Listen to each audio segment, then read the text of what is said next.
ಇಂದು hotel ಉದ್ಯಮಿ ಭಾಸ್ಕರ್ ಶೆಟ್ಟಿ ನಾಪತ್ತೆಯಾದ ದಿನ ಬಳಿಕ ಅವರ ಕೊಲೆ ರಹಸ್ಯ ಬಯಲಾಗಿತ್ತು. ಇಡೀ ರಾಜ್ಯದ ಗಮನ ಸೆಳೆದ ಪ್ರಕರಣವಿದು. ಅಷ್ಟೇ ಅಲ್ಲ, ಉಡುಪಿ ಜಿಲ್ಲೆಯ ಘನತೆಗೆ ಮಸಿ ಬೆಳೆದ ಪ್ರಕರಣ ಕೂಡ. ತನ್ನ ಪತ್ನಿ ಪುತ್ರರಿಂದನೇ ಹತ್ಯೆಯಾದ ಭಾಸ್ಕರ್ ಶೆಟ್ಟಿ ಕೊಲೆ ಪ್ರಕರಣದ ಒಂದು ಮೆಲುಕು ಇಲ್ಲಿದೆ.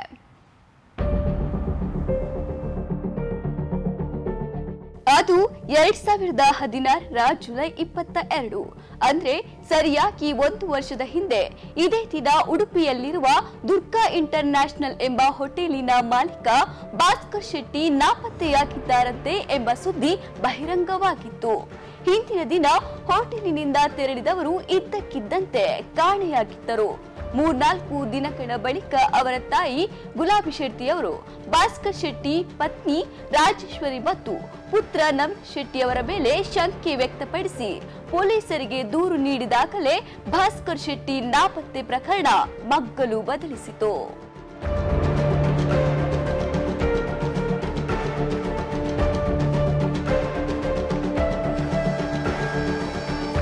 ಭಾಸ್ಕರ್ ಶೆಟ್ಟಿ ನಾಪತ್ತೆ ಪ್ರಕರಣದ ಬಗ್ಗೆ ಪೊಲೀಸರು ತೋರಿದ ನಿರ್ಲಕ್ಷ್ಯ, ಭಂಟ ಸಂಘದ ಒತ್ತಡದ ಬಳಿಕ ಪೊಲೀಸರು ತನಿಖೆ ನಡೆಸಿದಾಗಲೇ ನಾಪತ್ತೆ ಪ್ರಕರಣ ಕೊಲೆಯ ಆಯಾಮ ಪಡೆದುಕೊಂಡಿತ್ತು. ದೇಶದ ಕ್ರೈಮ್ ಇತಿಹಾಸದಲ್ಲೇ ಕಂಡು ಕೇಳರಿಯದ ರೀತಿಯಲ್ಲಿ ಭಾಸ್ಕರ್ ಶೆಟ್ಟಿ ಕೊಲೆ ನಡೆದು ಹೋಗಿತ್ತು. ನಂದಣಿಕೆಯ ನಿರಂಜನ್ ಭಟ್ ಎಂಬಾತನ ಸಹಕಾರದೊಂದಿಗೆ ಆತನ ಮನೆಯಲ್ಲಿಯೇ ಹೋಮ ಕುಂಡಕ್ಕೆ ಹಾಕಿ ಸುಟ್ಟು ಕೊಲ್ಲಲಾಗಿತ್ತು. ಈ ಇಡೀ ಪ್ರಕರಣ ಅಂದು ರಾಜ್ಯಾದ್ಯಂತ ಭಾರಿ ಚರ್ಚೆಗೆ ಕಾರಣವಾಗಿತ್ತು. ಬಳಿಕ ತನಿಖೆ ನಡೆಸಿದ ಸಿಐಡಿ ಈ ಇಡೀ ಕೊಲೆ ಪ್ರಕರಣ ಹೇಗಾಯಿತು ಎಂಬ ಬಗ್ಗೆ ನ್ಯಾಯಾಲಯಕ್ಕೆ ಚಾರ್ಜ್ ಶೀಟ್ ಕೂಡ ಸಲ್ಲಿಸಿ ವಿಚಾರಣೆ ನಡೆಯುತ್ತಿದೆ. ಆರೋಪಿ ಸ್ಥಾನದಲ್ಲಿ ನಿಂತಿರುವ ಭಾಸ್ಕರ್ ಶೆಟ್ಟಿ ಪತ್ನಿ ರಾಜೇಶ್ವರಿ ಹಾಗೂ ಅವರ ಪುತ್ರ ನವೀನ್ ಶೆಟ್ಟಿ ಮತ್ತು ನಿರಂಜನ್ ಭಟ್ ಜೈಲಿನಲ್ಲಿದ್ದಾರೆ. ಜಾಮೀನು ಪಡೆಯುವ ಅವರ ಪ್ರಯತ್ನಗಳು ಸದ್ಯಕ್ಕೆ ವಿಫಲವಾಗಿದೆ.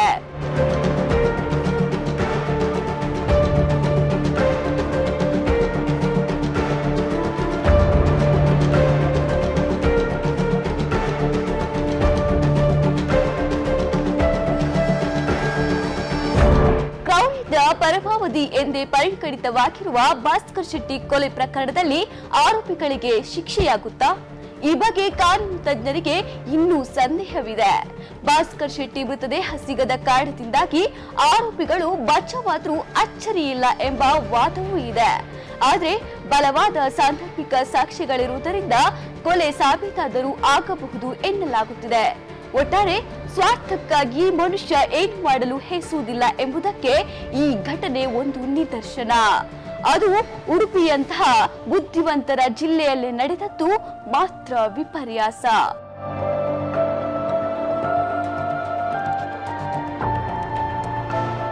Bureau report, prime TV news, Udupi.